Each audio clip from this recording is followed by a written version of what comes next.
and immense structures etched into the mountains. All part of the incredible story of how the Earth was made.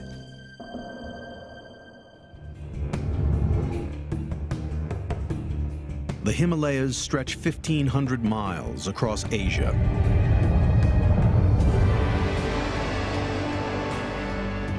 They're home to 14 of the tallest mountains on the planet.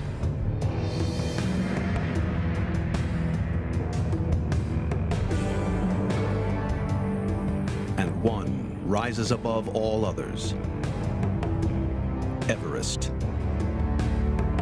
At 5.5 miles tall, Everest is the highest mountain in the world.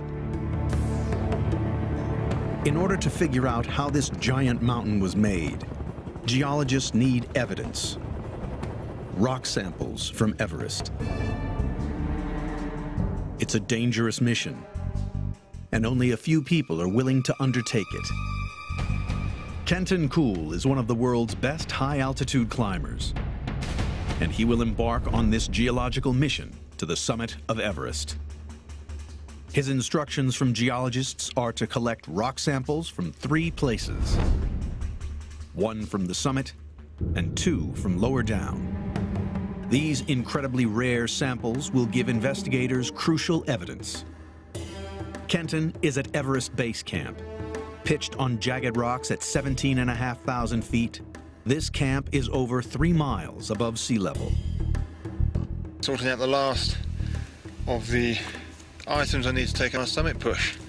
And I've just been to collect a load of Ziploc bags, which I hope to put all the samples in. Over the next 5 days, he will climb 12,000 feet, the equivalent vertical height of 8 Empire State Buildings. Kenton starts his mission from base camp. He negotiates the Khumbu Icefall, a frozen river with crevasses thousands of feet deep. It's a treacherous ascent, as all this glacial ice is constantly moving, and looming ice towers threaten to collapse. Kenton now has the most dangerous section ahead of him. At 21,000 feet, he is already higher than Mount McKinley. He has a sheer ice climb up the side of Everest. Winds reach speeds in excess of 100 miles an hour, and temperatures drop to -40 degrees. Since leaving base camp, Kenton has climbed for 4 days. At 26,000 feet, he reaches the point which joins Everest and its neighboring mountain, Lhotse. So here we are, this is the South Col, one of the highest camps in the world, 7,950 meters. So high that nothing can actually live here. From this camp, Kenton will leave at 3 a.m., climb through the night, and aim to arrive at the summit in the morning. It's pitch black, that's 3 in the morning. Timing is crucial, and the weather must be ideal. The window for ascent is narrow. There are only around 12 days of the year when climbers can make it to the summit. Kenton must take this opportunity. He now ventures into what climbers call the death zone. Oxygen is needed to make the climb, as the air is 3 times thinner than at sea level. 1 in 10 people die climbing Everest, and most fatalities occur during this final stage. 1 more.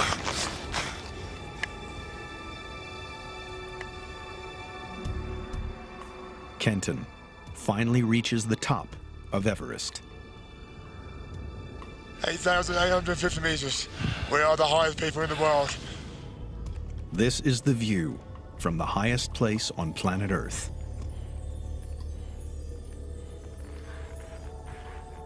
For most climbers, the summit is the ultimate goal. But for Kenton, his mission has only just begun. He heads just below the summit to find an exposed outcrop of rock. Kenton's first sample is a gray limestone. It's soft and easy to break off. This is a sample of the highest rock in the world. One down, two to go.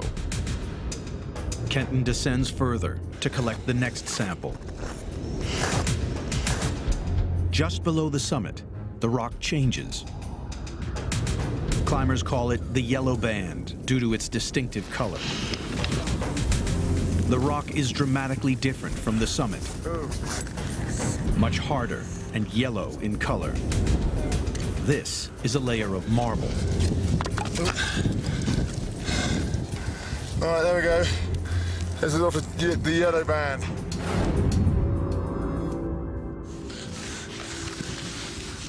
All right, so that's that. That's the yellow band. We've collected samples from here. It's not been very easy. We're getting out of here. It's beginning to snow. But he has one more to go.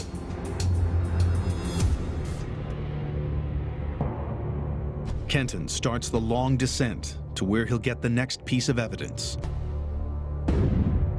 He enters into the Western Cwm, a huge U-shaped valley which has been carved by the Khumbu Glacier.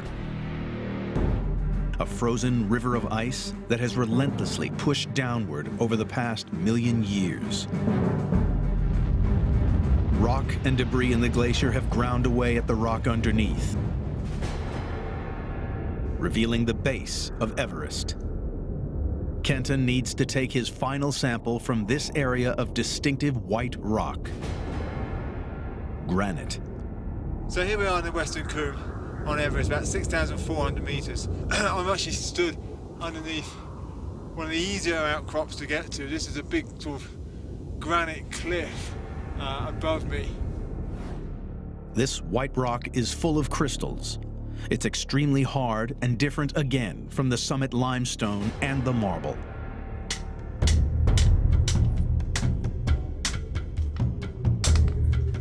Yeah, we've got quite a nice sample of the granite there. With the 3 precious samples safely packed away, Kenton takes them to the University of Oxford. Here they will be analyzed by the world's leading authority on Everest, Mike Searle. So Mike, this is your summit rock. Now, that is from the top of the world. Well, this sample, Kenton, is probably one of the most important samples of the whole expedition, so it's literally worth its weight in gold geologically. This came from the summit of Everest right there. The next rock down that you collected was from the yellow band. And even further down is another rock, a granite. Almost a complete picture of Everest. That's right, yes. Fantastic. Yeah. These 3 rocks are the major components which make up Everest. All that effort to get up to the summit was, I can tell you, was absolutely worth it to get this sample. Good. I hope so. So the next step is we want to find out what's in it. The summit rock is cut into a thin section.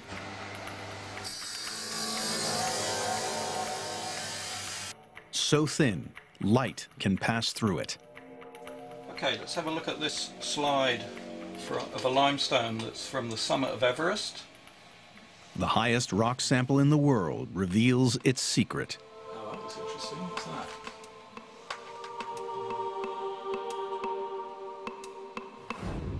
We've got a section here through a crinoid stem. A crinoid is a sea lily. From fossil records, the section can be dated. It is over 400 million years old. The sea lily is evidence that the summit rock of Everest was formed in an ancient marine environment.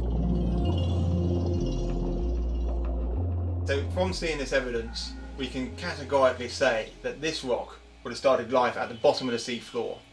And then I've collected it from the very, very top of the world, from the summit of Everest itself. That's just amazing. But a mystery is revealed. How had rock with marine fossils in it ended up on the top of Everest? The mission to collect rock samples from Everest has uncovered 2 clues as to how it formed. Samples show that the mountain is made from 3 distinctive types of rock. Rock from the summit of Everest contains marine fossils, proving it started life on the bottom of the sea. To figure out how seafloor came to be on top of the highest mountain in the world, geologists need to find evidence that is millions of years old, going back way before the Himalayas were even formed. 400 million years ago, no trace of the Himalayas existed. The sea lily, now fossilized on the summit of Everest, is proof that there was once water where now this great mountain stands. But to figure out whether this was just a shallow inland sea or a great ocean, geologist Mike Searle travels to the Himalayas. He begins the investigation at the Garkola River. It flows down from the high Himalayas and carries with it an intriguing clue.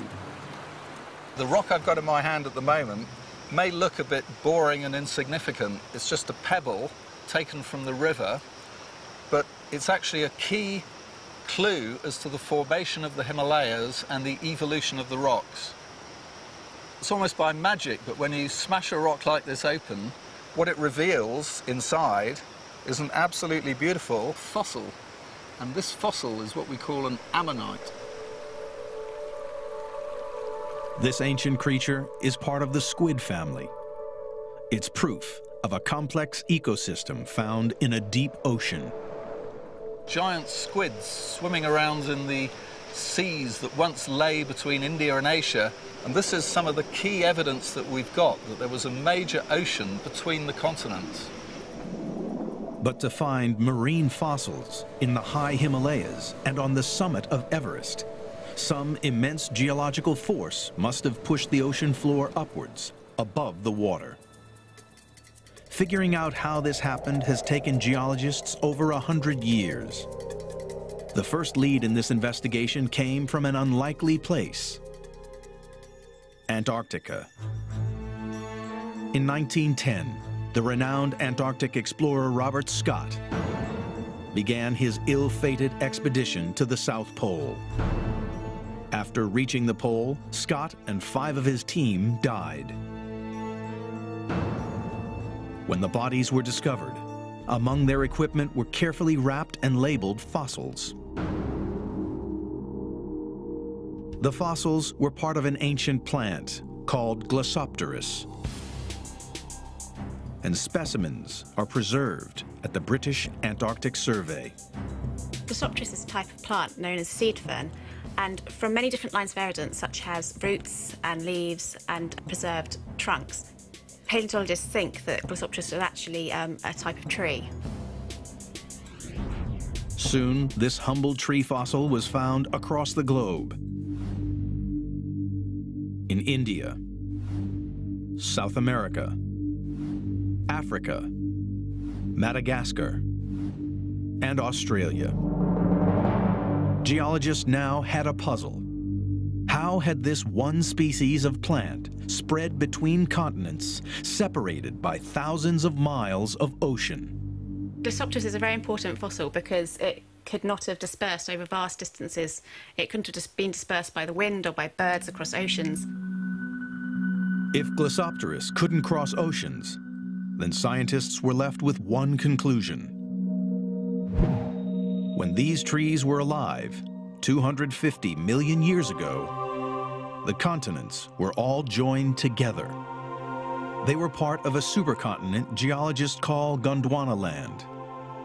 Glossopteris was able to spread across this ancient landmass. But then, Gondwana was split up by violent tectonic forces, which pushed the continents apart. And 80 million years ago, India broke away from the supercontinent. It traveled north and eventually smashed into Asia. To get the full picture, geologists now knew they must get an exact date for this collision. Once again, they turned to marine fossils. We know the age of collision of India and Asia from several factors, but the most important one